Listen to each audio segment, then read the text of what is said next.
Dear students, now we start with the next phase after erythrocytic schizogony, that is gammogony. ਬੇਟਾ erythrocytic schizogony ਦਾ main purpose ਜਿਹੜਾ ਸੀਗਾ ਉਹ ਸੀਗਾ ਕਿ ਜਿਹੜਾ ਪੈਰਾਸਾਈਟ ਹੈ ਉਹ ਆਪਣਾ ਜਿਹੜਾ ਨੰਬਰ ਹੈ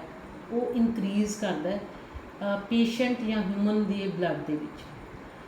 ਆਫਟਰ ਸਮ ਟਾਈਮ ਜਦੋਂ ਉਹਦਾ ਨੰਬਰ ਬਹੁਤ ਇਨਕਰੀਜ਼ ਹੋ ਜਾਂਦਾ ਹੋਸਟ ਦੇ ਵਿੱਚ, ਦੈਨ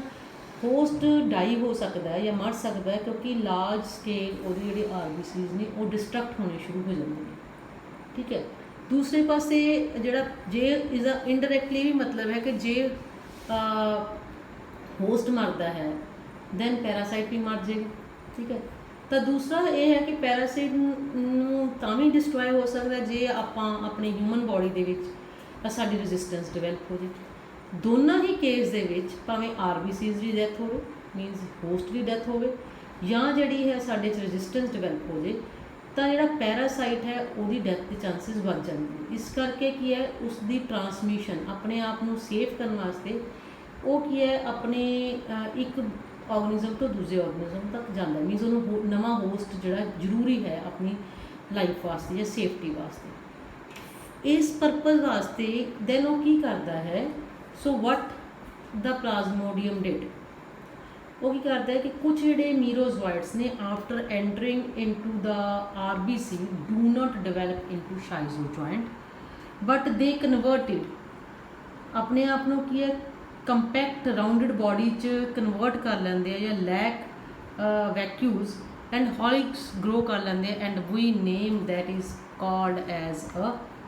ਉਹਨਾਂ ਨੂੰ ਅਸੀਂ ਕੀ ਕਹਿੰਦੇ ਹਾਂ, we name that is called as a gametocytes. ਹੁਣ ਜਿਹੜੇ ਹੈ ਗਮੀਟੋਸਾਈਟਸ ਨੇ ਉਹ ਦੋ ਤਰ੍ਹਾਂ ਦੇ ਹੁੰਦੇ ਆ ਬੱਚੇ। ਸੋ ਹਿਊਮਨ ਬੀਇੰਗ ਦੇ ਵਿੱਚ ਚੱਲ ਰਿਹਾ ਦੋ ਤਰ੍ਹਾਂ ਦੇ ਗਮੀਟੋਸਾਈਟਸ ਕੀ ਹੁੰਦੇ ਆ, ਇੱਕ ਮੇਲ ਗਮੀਟੋਸਾਈਟ, ਦੂਸਰਾ ਕੀ ਹੈ ਫੀਮੇਲ ਗਮੀਟੋਸਾਈਟ। ਜਿਹੜਾ ਮੇਲ ਗਮੀਟੋਸਾਈਟ ਹੈ ਉਹ ਸਮੋਲ ਇਨ ਸਾਈਜ਼ ਹੁੰਦਾ। ਇਹ ਬੇਟਾ ਬਾਹਰਲੀ ਸਾਈਡ ਦੀ ਜਿਹੜੀ ਮੈਂਬਰੇਨ ਹੈ ਇਹ ਅਸੀਂ ਆਰਬੀਸੀਜ਼ ਨੂੰ ਰਿਪਰੈਜ਼ੈਂਟ ਕਰ ਰਹੇ ਹਾਂ, ਅਤੇ ਅੰਦਰ ਜਿਹੜਾ ਹੈ ਉਹ ਪੈਰਾਸਾਈਟ ਦਾ ਸਟਰਕਚਰ ਰਿਪਰੈਜ਼ੈਂਟ ਕਰ ਰਿਹਾ, ਜਿਹੜਾ ਕਿ ਆਪਾਂ ਕਿਹਾ ਹੈ ਉਹਨੇ ਕਿ ਗਮੀਟੋਸਾਈਟ ਹੈ। ਸੋ ਦੈਟ ਇਜ਼ ਅ ਮੇਲ ਗਮੀਟੋਸਾਈਟ ਜਿਹੜਾ ਹੈ ਉਹ ਸਮੋਲ ਇਨ ਸਾਈਜ਼ ਹੁੰਦਾ ਅਤੇ ਉਹਦੀ ਨਿਊਕਲੀਅਸ ਲਾਰਜ ਹੁੰਦੀ ਹੈ, ਐਂਡ ਫੇਂਟਲੀ ਸਟੇਨ ਜਿਹੜਾ ਉਹਦਾ ਸਾਈਟੋਪਲਾਜ਼ਮ ਹੁੰਦਾ, ਜਿਵੇਂ ਆਪਾਂ ਲਾਈਟ ਬਲੂ ਕਲਰ ਨਾਲ ਦਿਖਾਇਆ ਹੈ, due to lack of reserve food. But ਜਿਹੜਾ ਫੀਮੇਲ ਗਮੀਟੋਸਾਈਟ ਹੈ ਉਹ ਕੀ ਲਾਰਜ ਹੁੰਦਾ ਹੈ, ਐਂਡ ਉਹਦੀ ਨਿਊਕਲੀਅਸ ਸਮੋਲ ਹੁੰਦੀ ਹੈ, and that was a centrally placed ਹੈ ਅਤੇ ਡੀਪਲੀ ਸਟੇਨ ਹੁੰਦਾ due to having a reserve food material. ਦੋਨਾਂ ਹੀ both of them ਜਿਹੜੇ ਹੈ ਦੇ ਆਰ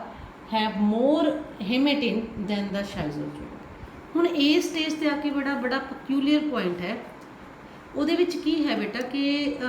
ਬੱਚੇ ਇਸ ਦੇ ਵਿੱਚ ਕੀ ਹੈ ਕਿ ਆਫਟਰ ਦਿਸ ਗਮੀਟੋਸਾਈਟ ਦੀ ਡਿਵੈਲਪਮੈਂਟ ਜਿਹੜੀ ਹੈ ਉਹ ਹਿਊਮਨ ਬੋਡੀ ਵਿੱਚ ਪੋਸੀਬਲ ਨਹੀਂ ਹੈ, ਕਿਉਂਕਿ ਹਿਊਮਨ ਬੋਡੀ ਦਾ ਟੈਂਪਰੇਚਰ ਜਿੰਨਾ ਇਸ ਗਮੀਟੋਸਾਈਟ ਨੂੰ ਡਿਵੈਲਪ ਕਰਨ ਵਾਸਤੇ ਚਾਹੀਦਾ ਉਨਾ ਉਸ ਤੋਂ ਜ਼ਿਆਦਾ ਹੁੰਦਾ। ਇਸ ਕਰਕੇ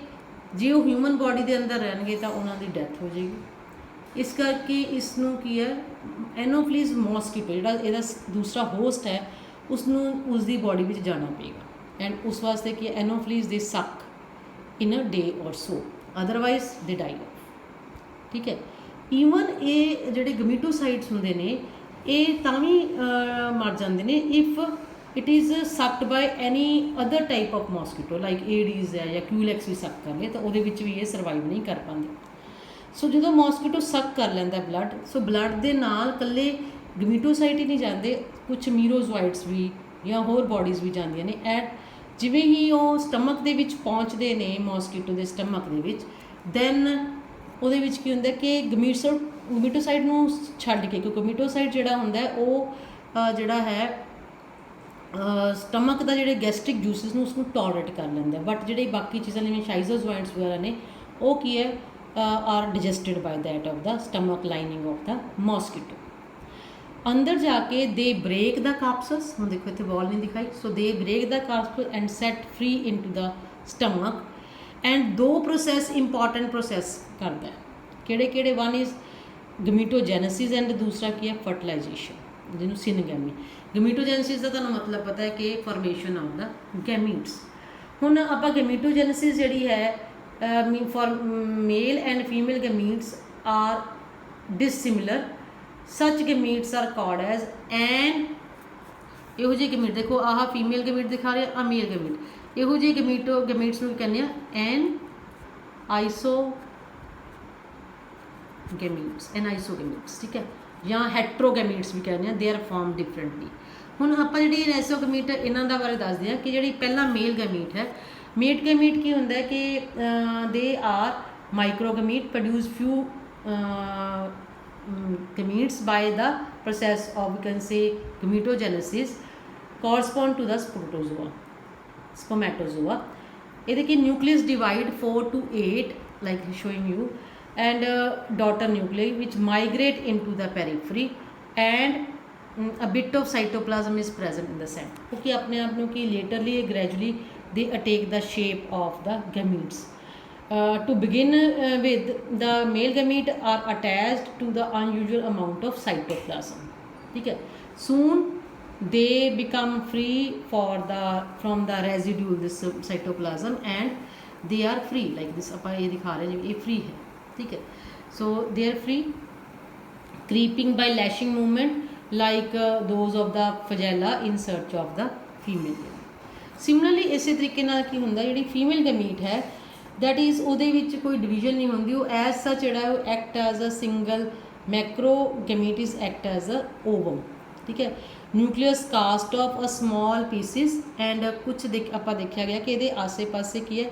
ਵਿੱਚ but we can say cytoplasm ਰਹਿ ਜਾਂਦਾ and it is act as a polar body ਦਾ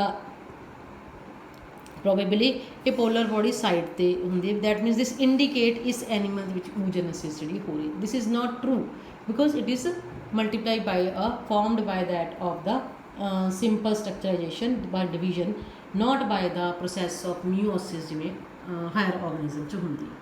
ਹੁਣ ਦੋਨੋਂ ਤਰ੍ਹਾਂ ਦੇ ਗਮੀਟਸ ਬਣ ਗਏ ਠੀਕ ਹੈ ਨਾ ਇੱਧਰਲੇ ਪਾਸੇ ਜਿਹੜਾ ਮੇਲ ਗਮੀਟ ਦੀ formation here is the female gamete ਦੀ ਫਾਰਮੇਸ਼ਨ ਦੈਨ ਹੁਣ ਦੇਖੋ ਕਿ ਜਿਹੜਾ ਫੀਮੇਲ ਗਮੀਟ ਦੇ ਵਿੱਚ ਬੇਟਾ ਮੈਂ ਇੱਕ ਡਾਇਗਰਾਮ ਦੇ ਦਿਸ ਇਜ਼ ਸ਼ੋਇੰਗ ਯੂ ਕੁਛ ਉਭਰਿਆ ਹੋਇਆ ਹਿੱਸਾ ਔਰੇਂਜ ਕਲਰ ਨਾਲ ਦਿਖਾਇਆ ਹੋਇਆ ਸੀਗਾ so that is called as a cone of reception small projection and on that side the male gamete देखो वो enter करता है that means that is a place where the male gamete is enter through a cone of reception and दोनों gamete की है unite करते हैं and that process is called fertilization and this fertilization तो बाद की मिलता अपन that is called as a zygote ठीक है so it is also called as a syngamy and then there is a we can say ਜਿਹੜੇ ਇਹ ਗਮੀਟਸ ਨੇ these gametes are ਠੀਕ ਹੈ syngamy ਜਿਹੜੀ ਹੈ dissimilar gametes unite ਕਰ ਰਿਹਾ and we name that type of similar gamete ਪਹਿਲਾਂ ਵੀ ਕਹਿ ਚੁੱਕੇ an isogamy or heterogamy ਠੀਕ ਹੈ so that is the main formation now ਬੇਟਾ ਇਸ ਤੋਂ ਬਾਅਦ ਕੀ ਹੁੰਦਾ ਹੈ ਕਿ there will be but zygote ਜਿਹੜਾ ਹੈ ਉਸ ਤੋਂ ਬਾਅਦ ਥੋੜ੍ਹੇ ਸਮੇਂ ਵਾਸਤੇ ਜਿਹੜਾ ਰਾਊਂਡਡ ਆਫ ਰਹਿੰਦਾ and motionless and they become converted itself into a worm like creature and that worm like creature ਜਿਹੜਾ ਹੈ that is we name is called as ookinete we name as ookinete ठीक है so this ookinete ਜਿਹੜਾ ਹੈ ਉਹ living ਕਰਕੇ pierce the wall of the stomach and come to rest beneath ਦੇਖੋ ਆ ਦੇਖੋ pierce the wall of the stomach and ਇਹਦੇ ਬਾਹਰਲੇ ਪਾਸੇ ਜਿਹੜੀ ਬਾਹਰਲੀ ਆਊਟਰ ਲਾਈਨਿੰਗ ਹੈ ਉਹਦੇ ਵਿੱਚ ਆ ਕੇ ਰੈਸਟ ਕਰਨ ਲੱਗ ਪੈਂਦਾ ਐਂਡ ਆਪਣੇ ਆਪ ਨੂੰ ਕਵਰ ਕਰਦਾ and we name as a cyst wall and then there is a we name as a oocyte the oocyte look rounded projection on the surface of the stomach so there may be a 550 oocytes to the stomach of one infected mosquito so I am showing you this diagram from the book देखो here stomach ਦੇ ਵਿੱਚ ਸਾਨੂੰ ਕੀ ਹੈ ਕਿੰਨੇ ਸਾਰੇ ਜਿਹੜੀ ਹੈ oocysts ਜਿਹੜੇ ਹੈ ਉਹ ਨਜ਼ਰ ਆਉਂਦੇ ਸੋ ਇਸ ਸਟੇਜ ਦੇ ਉੱਤੇ ਆ ਕਿ ਇਹ ਜਿਹੜੀ ਹੈ ਸੈਕਿੰਡ ਸਟੇਜ ਖਤਮ ਹੋ ਜਾਂਦੀ ਹੈ ਜਿਸ ਨੂੰ ਆਪਾਂ ਕਹਿੰਦੇ ਆ ਗੈਮੋਗੋਨੀ so I will discuss the next phase in the next phase of life cycle in next video okay thank you